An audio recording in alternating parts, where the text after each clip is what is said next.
Bem, gente, são 10h25 da manhã aqui no Rio de Janeiro. Vamos falar do Bitcoin no dia de hoje. Então, já começo pedindo seu like, se inscrevendo no canal e ative o sininho das notificações para não perder nenhum conteúdo cripto. E segue lá no Instagram, @GabsCryptoLife, o QR Code já está aparecendo na sua tela. Bom, vamos olhar primeiro o diário do Bitcoin. O Bitcoin que fez a mínima em 57.640 e a máxima em 58.336.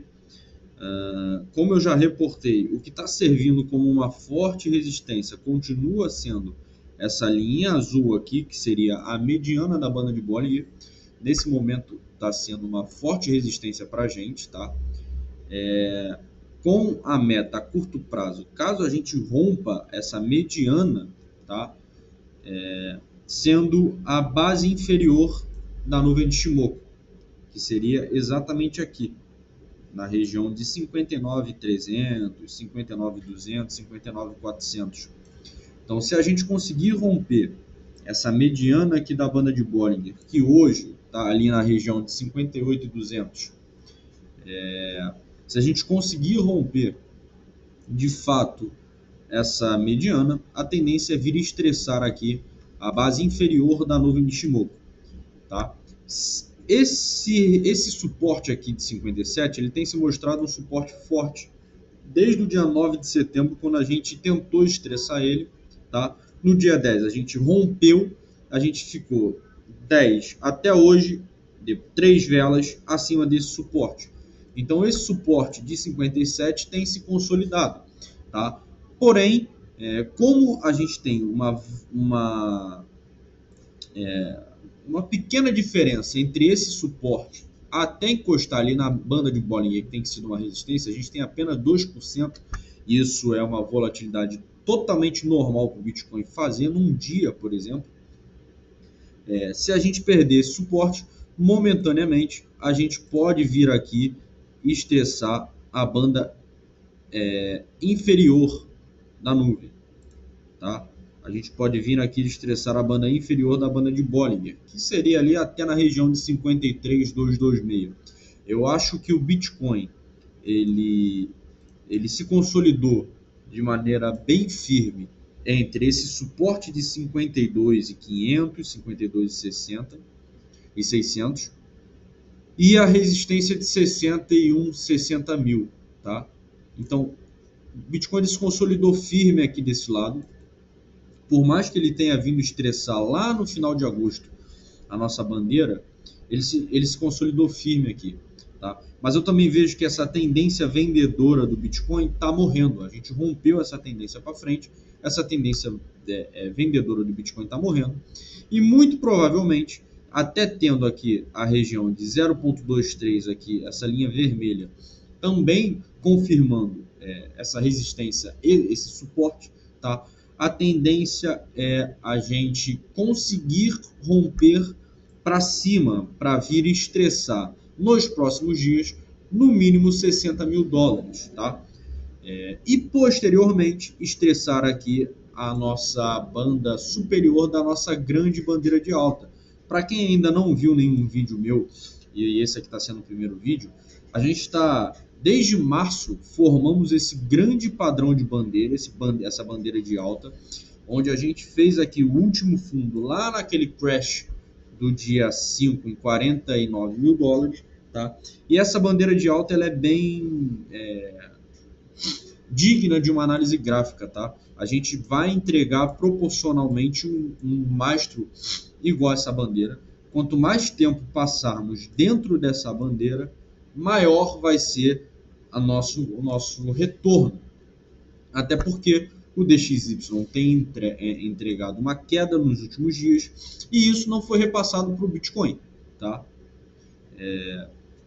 Bom, olhando o mundo cripto, no dia 18 a gente vai ter o corte na taxa de juros, onde se fala entre um corte de 0,25 a 0,5 pontos. Era muito aceitável pelo mercado o corte de 0,25, porém, o ex-presidente do Fed, na verdade, de Nova York, diz que há um forte argumento para o corte de 0,5, tá? Que eu também acredito que possa acontecer, que não surpreenderia se viesse um corte de 0,5. E o corte, principalmente o corte de 0,5 na taxa básica de juros americana, seria talvez o estopim que a gente precise para sair dessa lateralização e vir aqui estressar novamente a parte superior da nossa bandeira de alta, tá? Vir estressar isso aqui. E aí, quando acabarmos setembro, lembrando que todo halving tem essa média de 160 dias, é uma média, e esses 160 dias termina lá no final de setembro, justamente onde setembro é um mês que entrega uma alta volatilidade, uma queda, historicamente falando, no preço do Bitcoin. Já outubro entrega, historicamente falando, uma alta, e novembro uma alta maior ainda. Então, esses 160 dias pós-halving casaria bem certinho com o início da nossa alta de outubro, que faria a gente romper essa bandeira aqui e vir buscar a região de 66 mil dólares, que seria bem aqui no 0,5, tá? Da extensão de Fibonacci. E aí, rompendo 66, 67, a gente vai estressar lá a região de 70 a 73, que é essa região roxa de resistência aqui. Rompendo essa região roxa, o Bitcoin só vai parar lá na nossa primeira meta, em 109 mil dólares. Tá? Tem tudo para acontecer ainda esse ano. Por quê? Enquanto o varejo vende, as baleias continuam comprando. A MicroStrategy, que é uma das principais detentoras de ETF do Bitcoin junto com a BlackRock, simplesmente vendeu mais de 8 milhões de ações da empresa para comprar Bitcoin. E aí, com esse dinheiro da venda, ela comprou mais de 18 mil Bitcoins, adicionando 1,1 bilhão de dólares em Bitcoin no seu mercado, e agora detém mais de 14 bilhões de Bitcoin. Tá? A BlackRock hoje, a MicroStrategy hoje, que tem como CEO o Michael Saylor, né, já detém mais de 245 mil Bitcoins. Enquanto eles estão acumulando, o varejo está vendendo por conta desse medo extremo. Tá? A gente tenta voltar para o neutro e não consegue, mas volta a reportar, as notícias ruins já estão acabando, já se foi MTGOX, já se foi venda de ativos por parte da Alemanha, a guerra não vai acabar tão cedo, mesmo o Trump prometendo forçar a Ucrânia a ceder 20% do seu território e cortar o financiamento, além de proibir a Ucrânia de entrar na OTAN, então assim, iria acabar com a guerra. Isso tudo não tem prazo para acabar, até porque as eleições dos Estados Unidos estão bem acirradas e não tem nada definido. Então, isso tudo já não tem por que o Bitcoin continuar com essa tendência, com esse medo generalizado. Tá? Por isso que eu reporto para os senhores, foquem no preço médio, façam suas próprias análises e ao meu ponto de vista, entrar focado a médio barra longo prazo em qualquer lugar dessa bandeira, vale a pena, tá? Vale a pena. Não adianta os senhores entrarem quando os influenciadores criptos, o preço, o medo, o fear and greed estiver lá na extrema ganância, o Bitcoin bater em 105, 104 mil dólares, vocês entrarem. Que aí quando ele bater aqui em 109, em 107, em 111, ele vai ter um pullback e aí vocês vão ficar desesperados. Então, aproveitem esse momento para fazer suas análises, para ver o que faz sentido para vocês e entrar enquanto ainda tem tempo.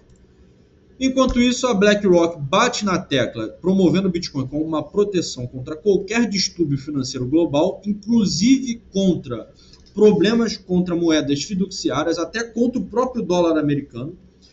A BlackRock batendo muito nessa tecla.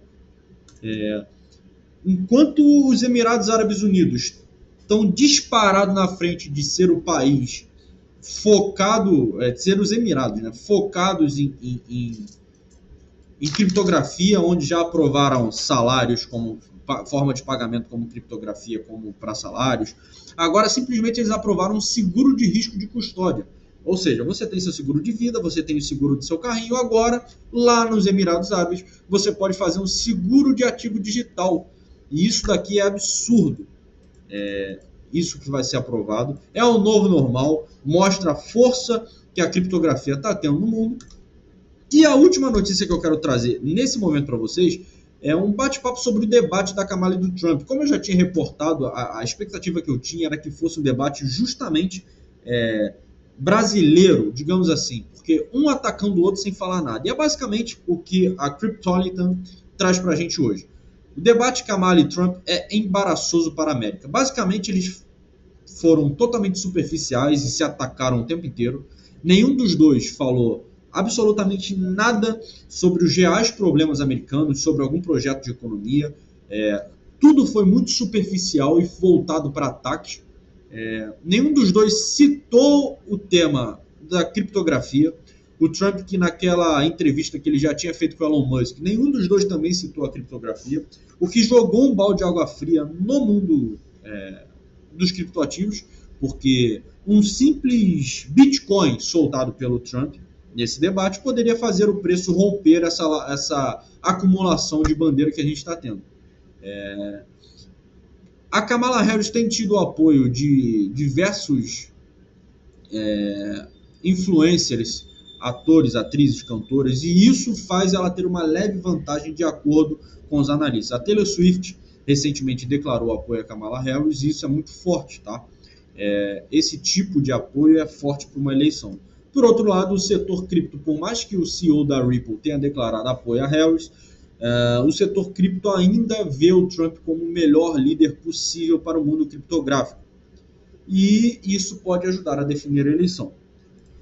No gráfico de 4 horas, se a gente for olhar o gráfico de 4 horas, o Bitcoin segue do mesmo jeito, tendo a banda de Bollinger, a nuvem de Shimoku como meta lá em 56, caso perca a mediana da banda de Bollinger, o suporte de 57, tá?